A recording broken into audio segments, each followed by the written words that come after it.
Hello, welcome back to my channel. তো তোমাদের সরস্বতী পুজো কেমন কেটেছে অবশ্যই জানাতে ভুলো না কিন্তু। আর আমার সরস্বতী পুজো কেমন কেটেছে চলো তোমাদের সাথে শেয়ার করি। সরস্বতী পুজোর সকালবেলা একদম ভোরবেলায় উঠেছিলাম। দেন তারপরে সকাল সকাল আমি নিজে রেডি হয়ে তারপর চারিদিক রেডি করা স্টার্ট করলাম। প্রথমেই সরস্বতী ঠাকুর যেখানে রাখা হবে সেই জায়গাটাকে পরিষ্কার করে নিচ্ছি। ছোট্টখাট্টোর মধ্যে নিজের মতন করেই সাজিয়ে নিচ্ছিলাম নিজের কিছু প্রিয় জিনিসপত্র দিয়ে ঠাকুরকে। এবং প্রথমেই ঠাকুরের মুখ দর্শন করে নাও। আমি তো খুব হ্যাপি হয়ে গেছে এত সুন্দর এবং একটু ইউনিক টাইপের ঠাকুর দেখে। ইউনিক বলছি তার কারণ আমরা প্রত্যেকবার একটু মডার্ন টাইপের নিই ঠাকুর চয়েস করে, বাট এবারে আমার বাবা একটু অন্যরকম আর কি, একটু সাজানোটা অন্যরকম ঠাকুর এনেছে। কিন্তু চুমকিটা ডেফিনেটলি পড়ে গেছিলো, তো ওটাকে আমি সুন্দর আঠা দিয়ে চুমকিটা সেট করে নিলাম। এবারে একটু ফল কাটার পালা। চলো ফলটা কেটে নিই, তারপরে হচ্ছে আস্তে আস্তে সাজাবো ঠাকুরকে। ফল কাটা তো আমার কমপ্লিট। এইবারে আস্তে আস্তে সমস্ত কিছু দিয়ে ঠাকুরকে সাজাবো। ফুল দিয়ে সাজাতে কার না ভালো লাগে, আমার তো দারুণ লাগে। তবে হ্যাঁ, একটা ফুলের মালার কিন্তু এখানে অভাব রয়েছে, যেটা নাকি পরে মানে পুজোর পরে আর কি। পুজোর পরে আমরা আবার মালা এনে দেন ঠাকুরকে পরিয়েছিলাম, যেটা এখন ভিডিওতে তোলা নেই। তো পুজোর পরে এনেছি বললামই প্রথমেই। আচ্ছা, তারপরে একে একে সমস্ত কিছু দিয়ে ফেললাম, দিয়ে আমি সাজিয়ে ফেললাম ঠাকুরের সামনেটা।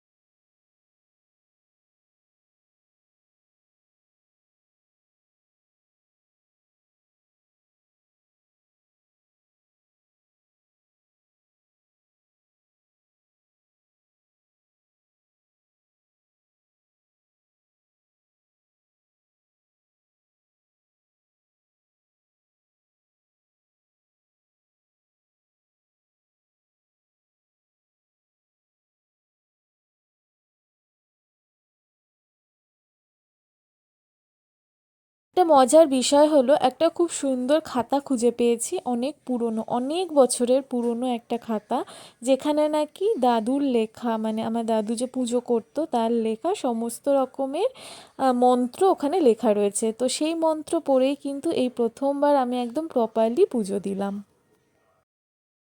বিদ্যাস্থানের পো এরোচ সাহা এসো সগন্ধ পুষ্প বিল্ব পত্রাঞ্জলি ওম সরস্বতী নমঃ।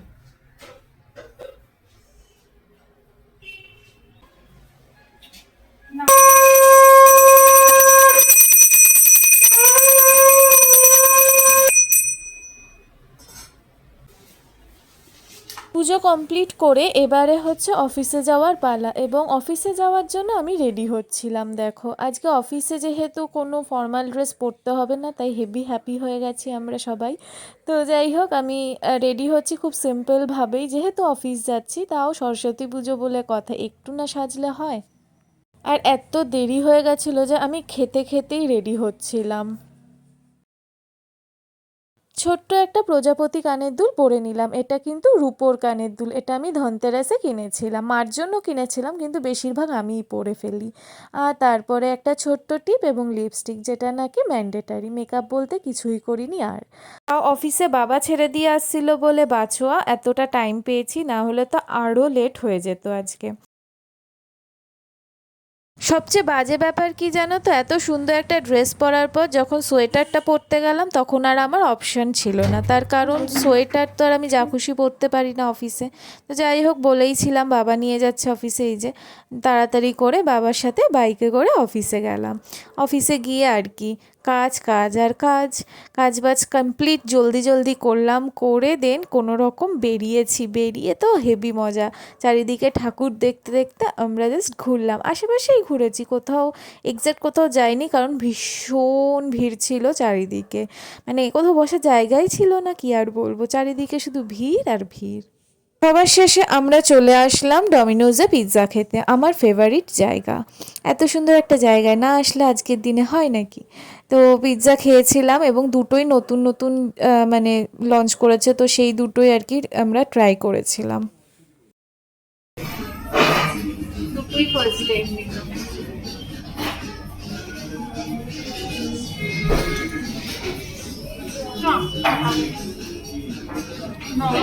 ইজি আছে, শক্ত না, যেটা ভাবছিলাম সেটা না।